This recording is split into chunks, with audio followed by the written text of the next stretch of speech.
Je vous présente un nouveau tutoriel sur EBPay Pro V19, également valable donc sur les versions V9 à V18 sur la GMP. L'objectif de ce tutoriel est de vous apprendre à mettre à jour tous les ans ce qu'on appelle le salaire charnière à partir du mois d'avril, puisque vous avez connaissance du nouveau salaire charnière en principe vers cette période.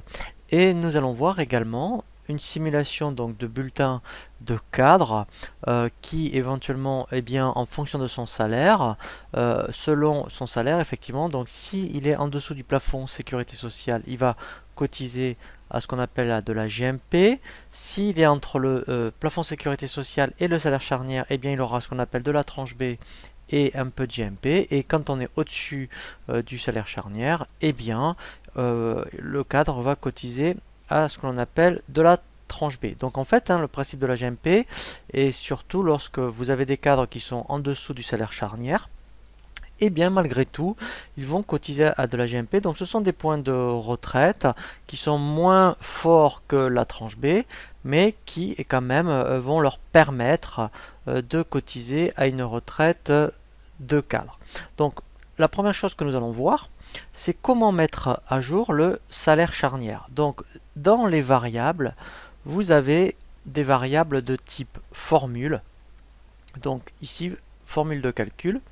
Vous avez une variable qui s'appelle GMP. Donc là, vous voyez, ce qui est intéressant sur la V19, c'est que le salaire charnière n'est pas à jour, puisque maintenant, en 2015, il est de 3492,82.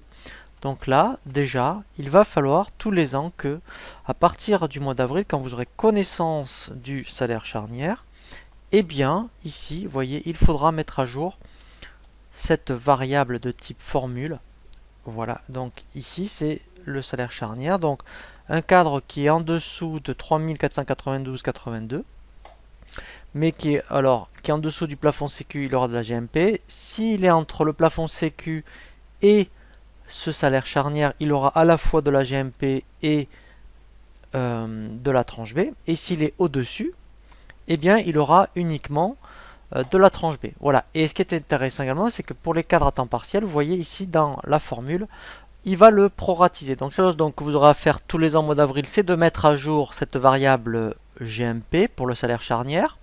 Ensuite, après, effectivement, eh bien, lorsque vous affectez un salarié qui est cadre le profil cadre, donc là, c'est ce qu'on va faire. On va faire une simulation. Donc là, je vais lui mettre le profil cadre. Voilà.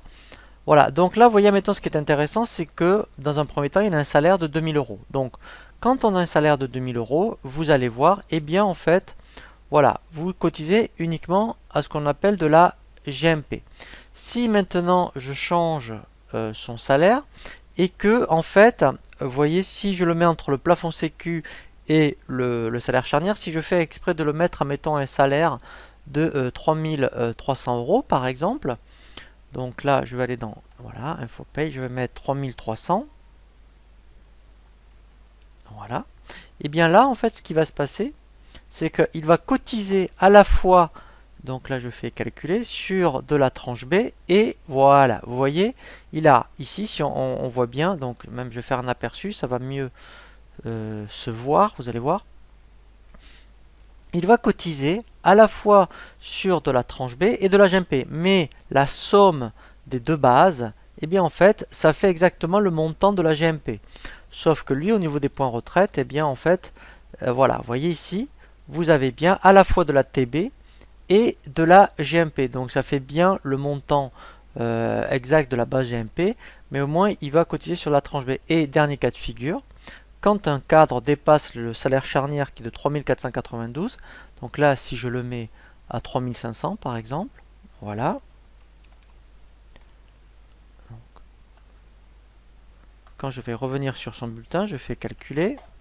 Voilà, et bien là, en fait, il va avoir, vous voyez, que de la tranche B. Voilà, puisque là, en fait, effectivement, dès qu'on cadre est au-dessus du salaire charnière, il n'y a plus de GMP. Pour résumer donc sur ce tutoriel sur la GMP, donc ce qui est très important, c'est de mettre à jour cette variable à saisir de type formule par rapport donc à la GMP. Donc ici dans formule de calcul, il faudra tous les ans mettre à jour ce qu'on appelle le salaire charnière.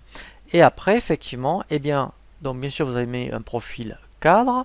Eh bien, en fonction de son salaire, vous aurez trois possibilités. Soit il a uniquement de la GMP, soit il a un peu de GMP de la tranche B, soit il a uniquement de la tranche B.